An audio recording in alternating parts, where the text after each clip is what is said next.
आज ये स्थितियां क्यों ऐसी पैदा हो गई कि जो आपने हेमंत सोरेन जी के नेतृत्व में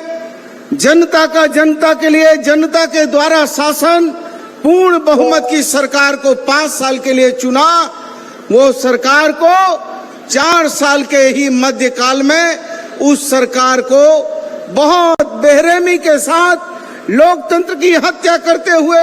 एक सोची समझी साजिश के तहत राष्ट्रपति शासन की ओर धकेलने का जो भारतीय जनता पार्टी का एक कुत्सित प्रयास था, वो प्रयास आप जैसी झारखंड की महान जनता ने उस प्रयास को ध्वस्त करने का काम किया, धूल घोषित करने का काम किया। जब हम अपने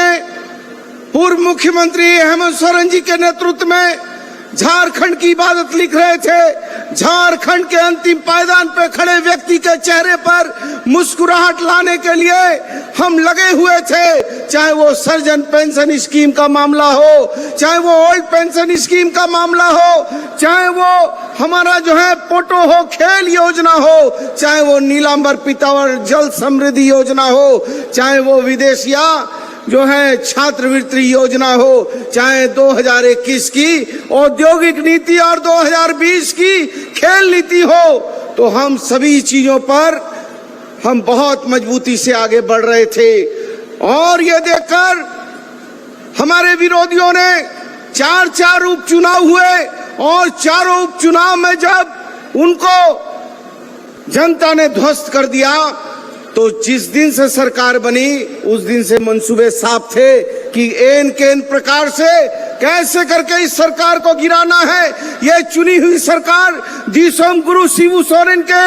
आशीर्वाद की सरकार, सोनिया गांधी और राहुल गांधी जी के मल्लिकार्जुन खड़गे साहब के दिशा निर्देश की सरकार, और ये जन जन की सरकार को ध्वस्त करना है। और इसके लिए बहुत सारी तरीके से हमको प्रताड़ित किया गया। हमारा जो रेवेन्यू है, जो हमारा रॉयल्टी है, उसको किसी भी कीमत में ये देने को स्वीकार नहीं हुए। यहाँ तक कि झारखंड की जनता के घर की बिजली बंद हो जाए, इसके लिए भी इन लोगों ने हमारा जो विकास का पैसा है उस पैसे को भी इन लोगों ने फ्रीज करने का काम किया। और साथ ही साथ जो प्रधानमंत्री जी कहते थे कि जिसके पैर में चप्पल नहीं है उसको हम जहाज में देखना चाहते हैं, वो कहते थे। लेकिन हमारे मुख्यमंत्री हेमंत सोरेन जी ने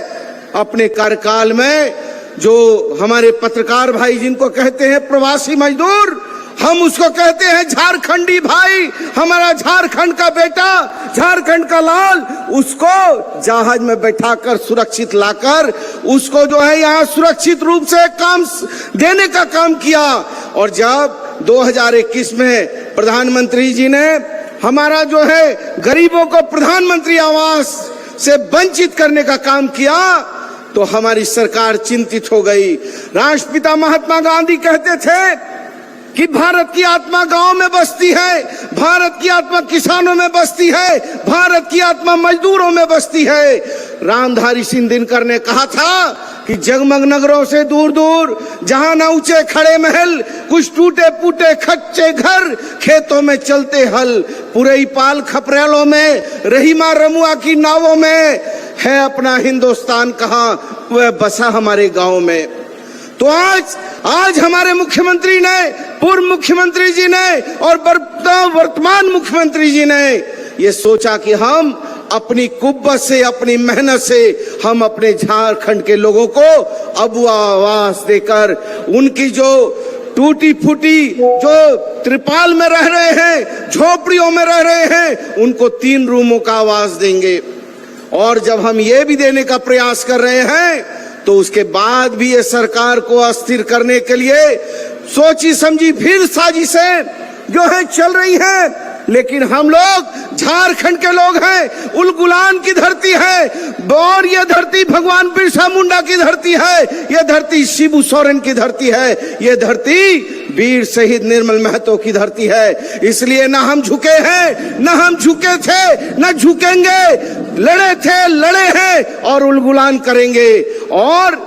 चाहे कितना भी ये मगरूर शासक हो जाए, कितनी भी केंद्र सरकार मगरूर हो जाए, लेकिन हम न डरे हैं न डरेंगे। कहते हैं कि जब जुल्मतें बढ़ जाए हद तक एक लौ जलाना लाजिम है। जब हाकिम ही गुमराह करे आवाज उठाना लाजिम है, और जब हाकिम से कातिल हो जाए, हर लब पर पहरा हो जाए, सहमी सहमी गलियां हो, खौफ का आलम गहरा हो, आवाज उठाना लाजिम है, आवाम जगाना लाजिम है। तो हम अपने मुख्यमंत्री चंपाई सोरेन जी के नेतृत्व में आवाज भी उठाएंगे, आवाम को भी जगाएंगे, और हम न डरेंगे न झुकेंगे। आप सभी लोगों को बहुत जोहार। लास्ट रे जाते को सुमिन के दुलाड़ सांगूर जोहार जोहार जोहार।